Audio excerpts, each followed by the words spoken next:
want to share. I would like to introduce to you my friend, Dennis Hida. Dennis attends the Windward Church of the Nazarene.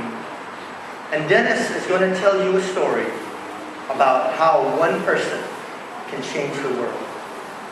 I'm not kidding. Dennis, when he accepted Christ into his heart and life, was burdened by the Lord to provide life for other people. And so, come here, Dennis. And so, Dennis, all by himself, began to raise money to build water wells in Haiti after the earthquake. And they built them. And now, today, there are water wells in Haiti, and people have life-giving water. Well, that wasn't enough for him, for the Lord to do through him. And so, the Lord put on his heart to build water wells in Africa. And this is one man's story of how one person can change the world.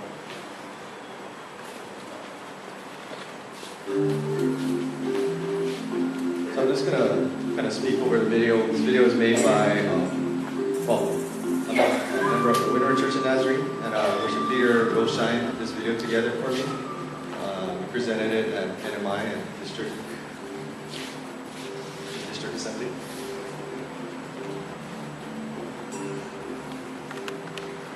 Sorry, Pastor Gordon went over some of the things I was going to say. So I guess first and foremost, I wanted to let you guys know, thank you for inviting me here and for being a part of the water well fundraiser that we're attempting to do this year. In previous years, the Windward Church of Nazarene had one single fundraiser. We raised about $5,000 or so. In 2009 to 2011, we sent the funds to Haiti. But a few years ago, somebody asked, what wells or what places do we exactly help? And I couldn't tell them because it went into a general fund.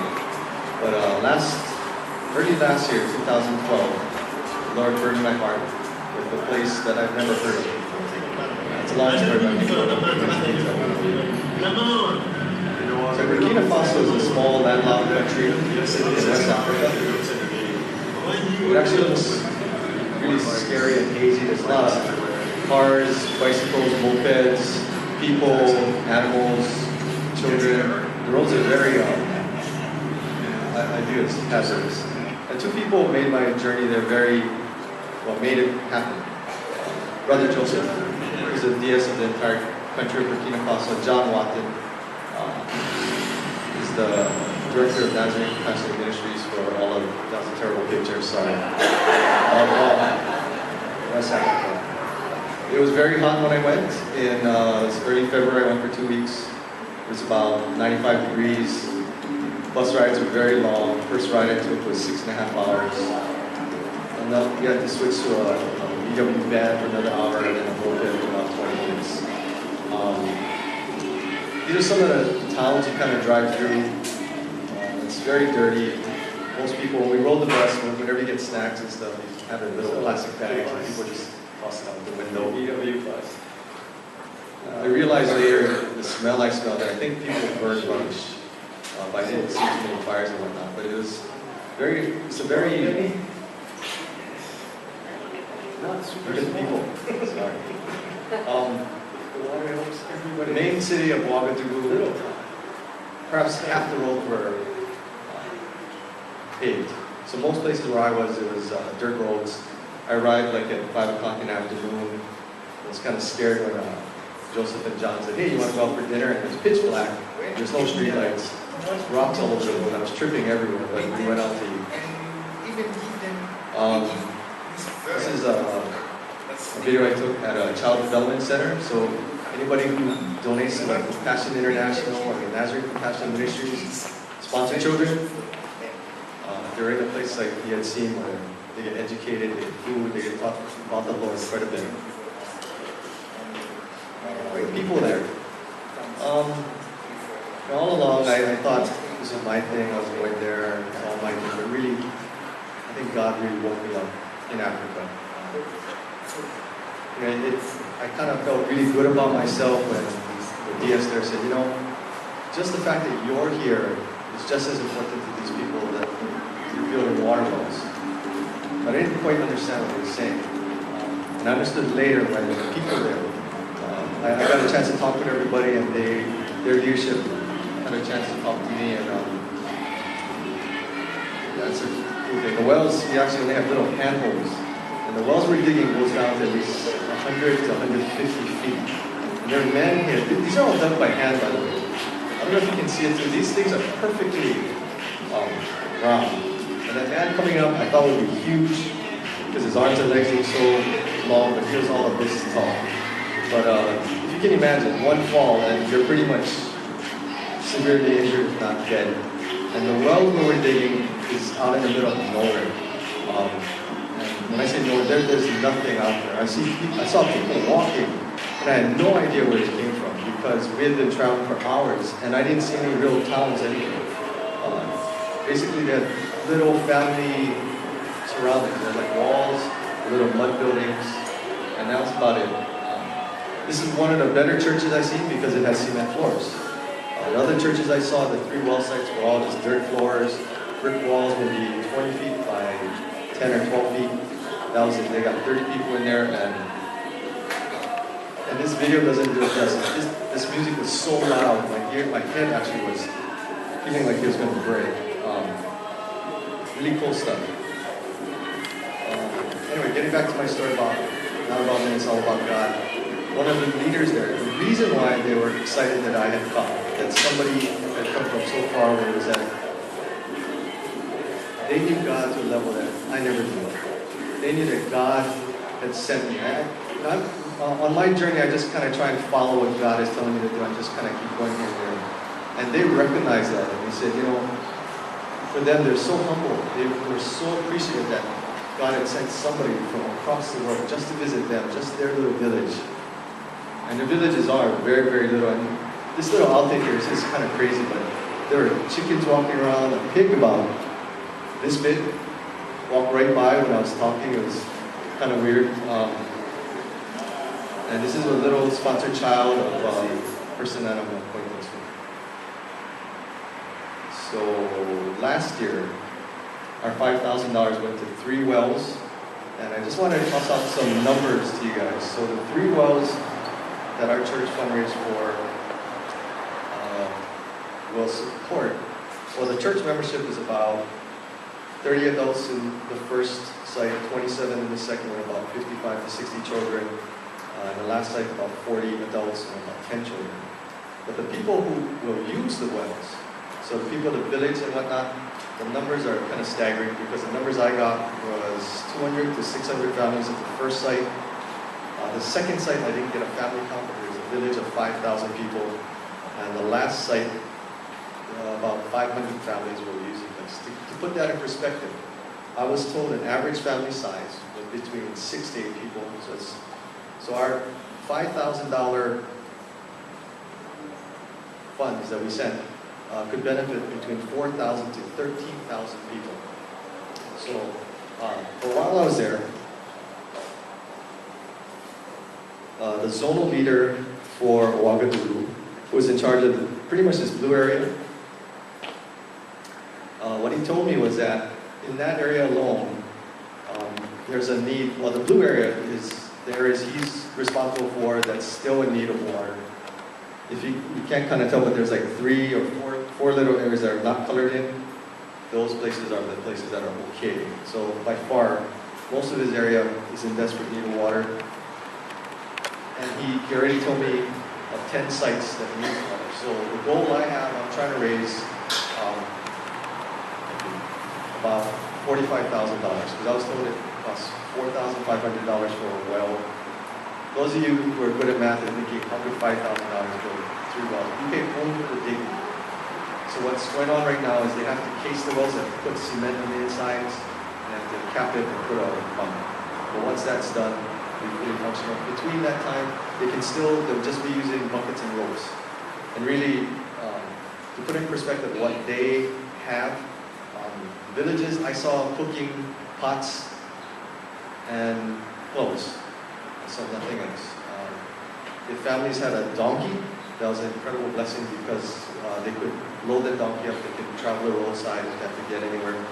If they ran out of food, they could cut down some branches and try and sell it on the roadside as firewood. If they sold it, they could eat. If not, that was it. And if you've heard stories about clean water and the impact on the world, there's a lot of stories about how people have to go and use stream water and dirty stream water can pass sickness on and whatnot. I didn't see any streams there. It was a dry time.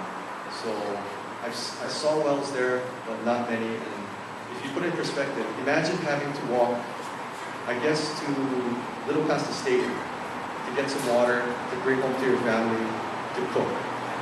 And you have to walk back, same distance, carry water all the way back so you can shower. I was, I guess, lucky, so I understand it now, but I had the opportunity to take 2 bucket showers. And if you've ever taken a bucket of water, and imagine, lathering up, rinsing, and washing your clothes with 1 bucket of water, it's not real easy. But I'm glad for the experience, and I don't want to make everything sound great about me, so I want to be honest, because when I first got there, I thought, why am I here? I was very lonely for my wife. It was very scary.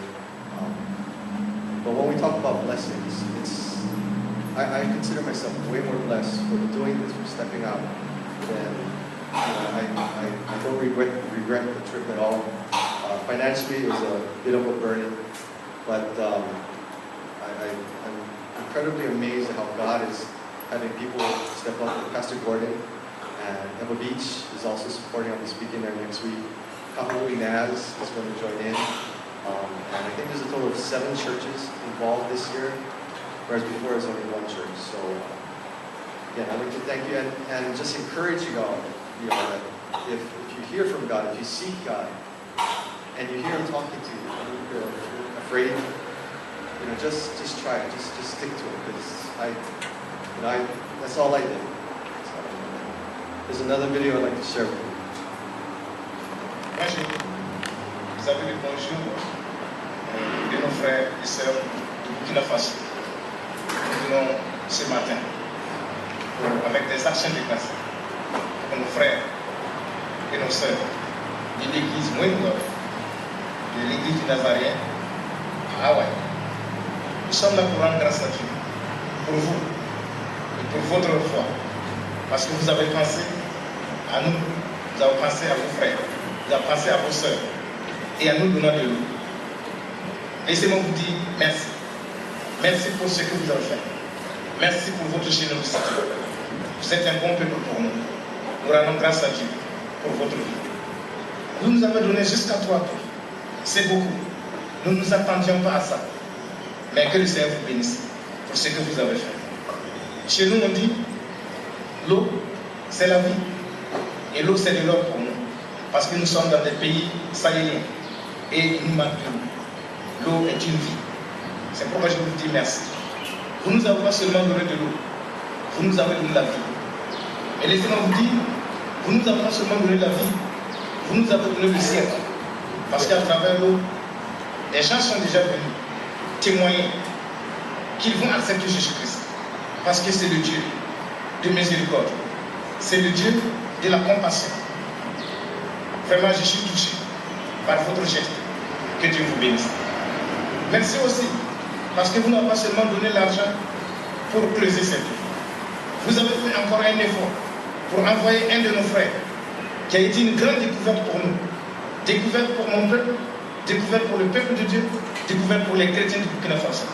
Parce que pour la première fois, nous avons vu un homme qui vient de l'autre île là, qui s'appelle Hawaï. Et quand il passait dans les villages, les enfants voulaient toucher sa peau. Ça, c'est Jésus qui fait ça. C'est l'amour qui fait ça. C'est la fraternité. Je vous remercie beaucoup. Et il n'est pas venu les mains vides. Il est venu parce qu'une de nos sœurs a voulu aider. Elle a voulu témoigner de son amour à nos enfants en envoyant des matériels scolaires, les ardoises, les craies, les crayons, les gommes. C'était tout simplement magnifique.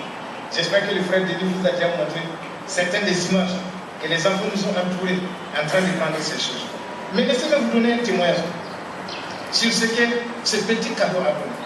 Il y avait un jeune enfant qui fréquentait l'église, mais ses parents n'ont jamais voulu accepter Jésus-Christ. Mais après avoir reçu ses crayons, ses ardoises, ses crêpes, il est parti tout joyeux montrer à son père quelle a été la surprise son papa s'est levé pour venir à l'église le dimanche qui suivait. Et il a dit, désormais, je connais que votre Dieu est un Dieu d'amour. J'ai décidé de donner ma vie à Jésus-Christ. Mais notre gratitude est toujours grande envers vous, frères de l'église Winwell du Nazarene à Hawaï. Parce que vous nous avez aussi permis à notre district d'avoir un ordinateur, un laptop, pour pouvoir vous envoyer des images, comme vous êtes en train de voir aujourd'hui. C'est très merveilleux. C'est magnifique. And then water, he kept saying over and over again, water is life, water is life. And then he made the transition that water has become heaven. And every time we get involved, because people came to know Jesus, and every time we get involved in missions, as you heard Dennis, as you heard Connor, and as you will hear others, you know, we go there and we think we're going to do a great thing for God, and then we come back, we're the ones totally blessed.